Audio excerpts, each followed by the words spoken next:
IT, and it's for software maintenance, hardware maintenance, Google application, and mail subscription renewal. Motion. Support.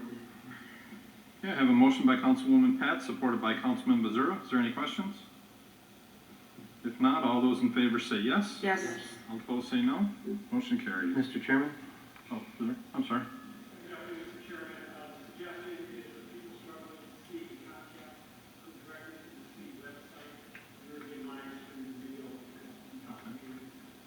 Okay, if people out there didn't hear our police chief, he said if you have Comcast and you're unable to see, although they probably wouldn't see me saying this, you can go to our website and click on the live stream, and that will bring our meeting up on your computer. So, thanks, Chief.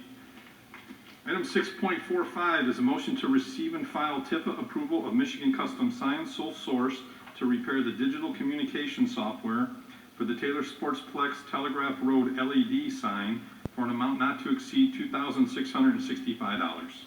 Motion. Support. Okay, I have a motion by Councilwoman Pat, supported by Councilwoman Winton. Is there any discussion? If not, all those in favor say yes. Yes. All opposed say no. Motion carries. Item 6.46 is a motion to receive and file TIFA approval of Michigan Custom Signs low bid to construct a Welcome to Taylor sign on the corner of North Line and Inkster Road for $329 plus a 10% contingency for an amount not to exceed $361,061. $361,900. Sorry about that. Motion. To receive and file. Support. Okay, I have a motion by Councilwoman Croft, supported by Councilwoman Winton. Is there any discussion?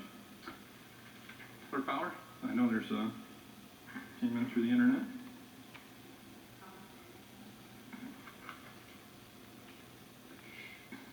This comment was received from Daniel Dobbins, and everyone received a copy. Agenda item 6.46, North Line sign. The proposed sign is beyond the scope of the limitations set forth in the development plan. Please see the enclosed summary outline from the plan. A provision for entrance sign is included. However, as sketches for the sign show, the proposal goes beyond simply providing an entrance sign. Instead, development of a small park or plaza is proposed. There is no need for such an elaborate entrance treatment for this undeveloped property. The proposal is simply not within the scope of the development plan. We checked with the city assessors to determine the parcel identification number for the development property. He told us it is, as stated, enclosed is a listing of property identification numbers for the Northline Corridor TIF district. That parcel number is not included in the Northline district.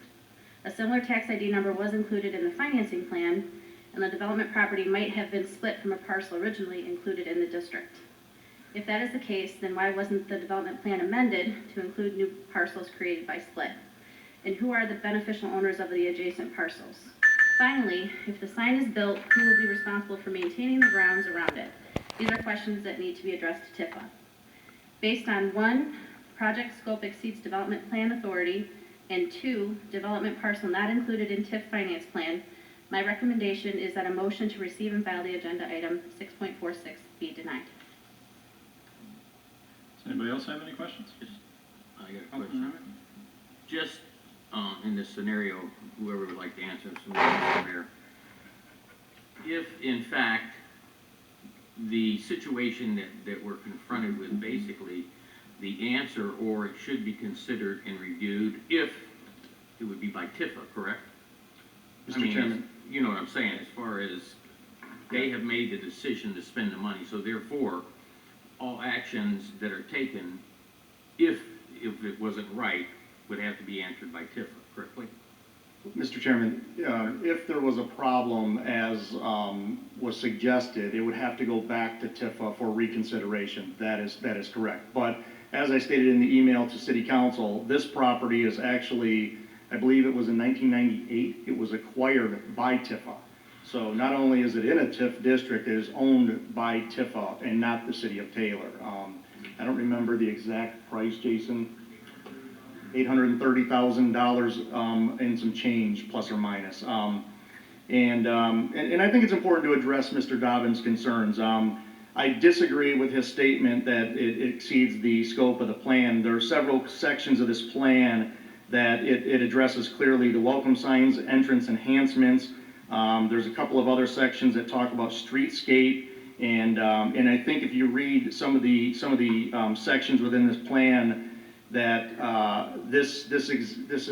it fits directly within the plan itself. So when we looked at the design elements, we tried to mirror similar branding to what was built at Heritage Park to kind of keep a consistent theme. So that's how the intent of the design was originated.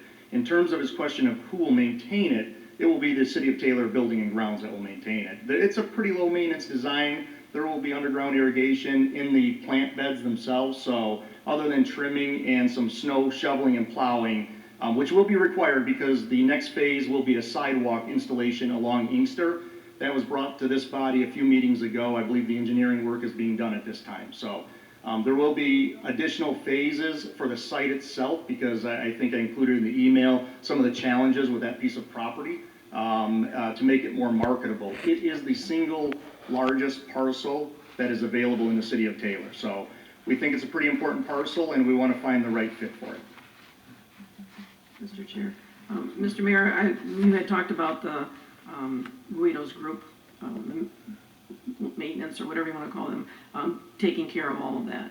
And we keep adding things to where they're having to keep. Are we going to have more help? Hire more people? Can you handle it, Mr. Guido?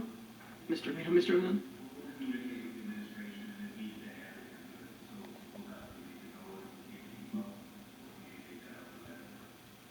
So if they didn't hear you at home, His short answer is he'll do his best.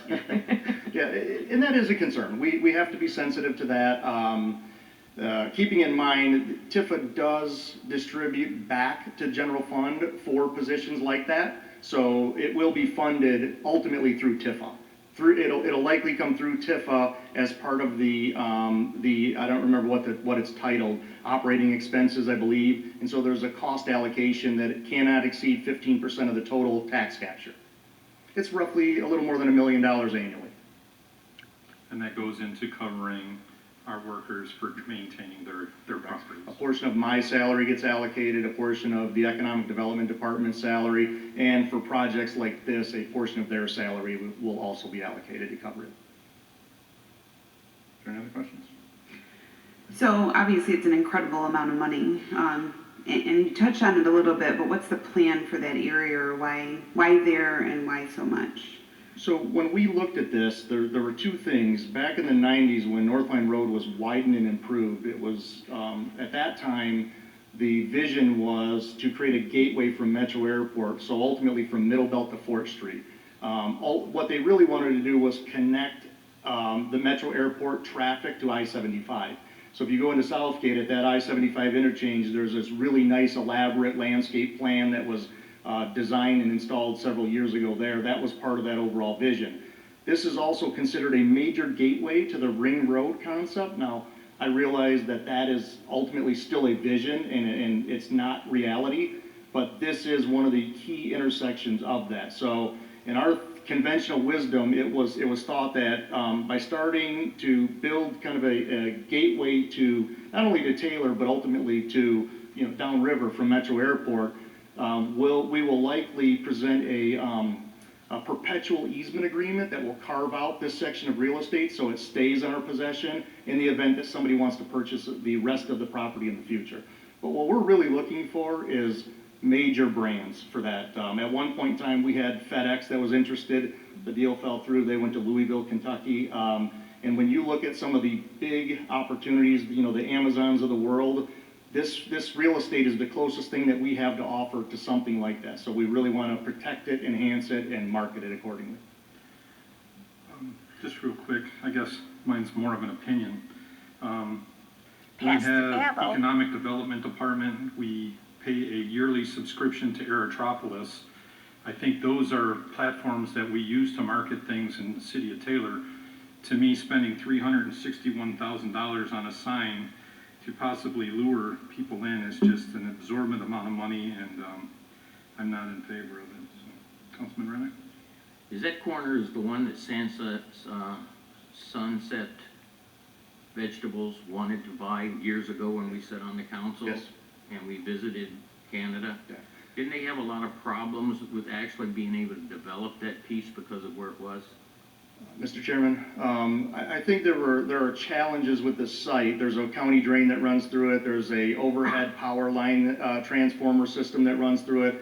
The site, as you look at it at 32 acres, you can't build on all of it. There's going to have to be a strategic layout to the site design.